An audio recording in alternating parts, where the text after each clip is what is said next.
Hi everyone, it's Miss Sichi again. Now, the last time I spoke to you, I was keen to share something for the early school, P1, P2, and maybe something for the upper school. That bell's my cat. Just move some things for him. So, I was thinking that I feel like we need a recommendation for the middle of the school. So if that's you, I'm thinking probably P3, P4, P5.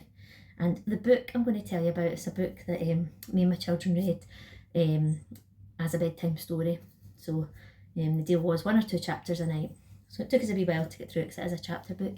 And I think Rowan was maybe about 7 when we were reading it, and Michael was maybe about 5. And the two of them thoroughly enjoyed this, as did I. So, keep from suspense, the book that I want to recommend this time is Amelia Fang by Laura Ellen Anderson.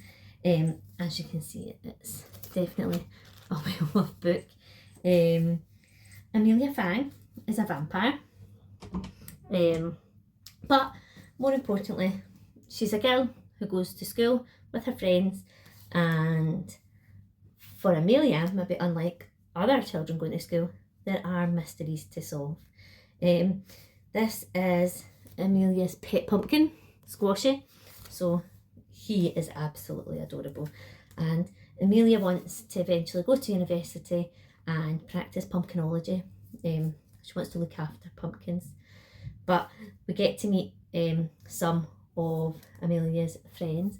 If you look at the back, we can see Florence and Grimaldi here. Florence is a Yeti, and Grimaldi is Death's grandson, I think it is.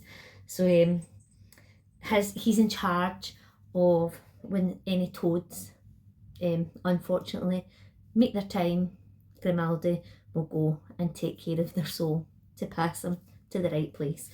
And Florence is this massive Yeti who is very protective of her friends.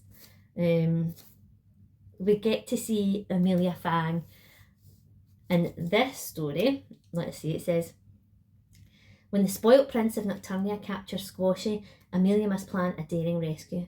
But things in the kingdom of the dark may not be all they seem.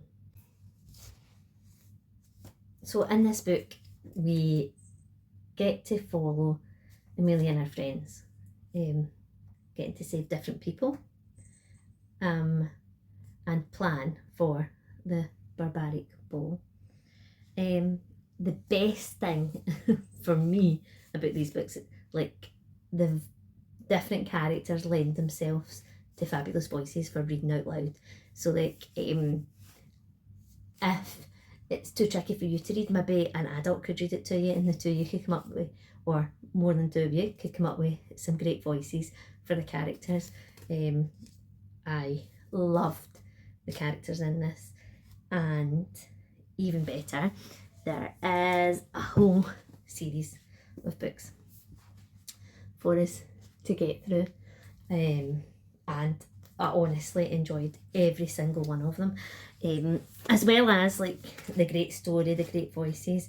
It's really quite like beautifully done. There's some pages where it's the white on black text. There's illustrations throughout, all done by Laura Ellen Anderson.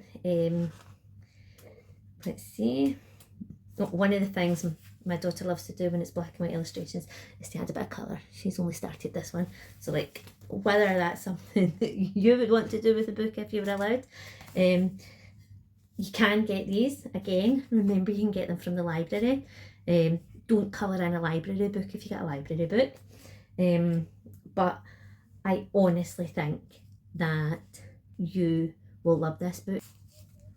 I think this book is for people who like things to appear spooky but aren't always that particularly spooky, because this book does take place in Nocturnia.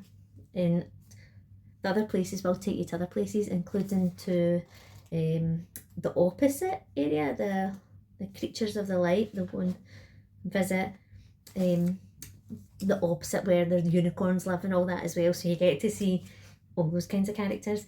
But like, as much as there's risk and there's jeopardy, it's really age appropriate for that sort of like middle of primary school. So you get a little bit of a thrill from some of the spooky stuff. Amelia is a vampire after all, but there's a lot of fun to be had inside this book. Lots and lots of fun. And if you do read this book, or if you want to know more, please come and ask me. And wishing you happy reading.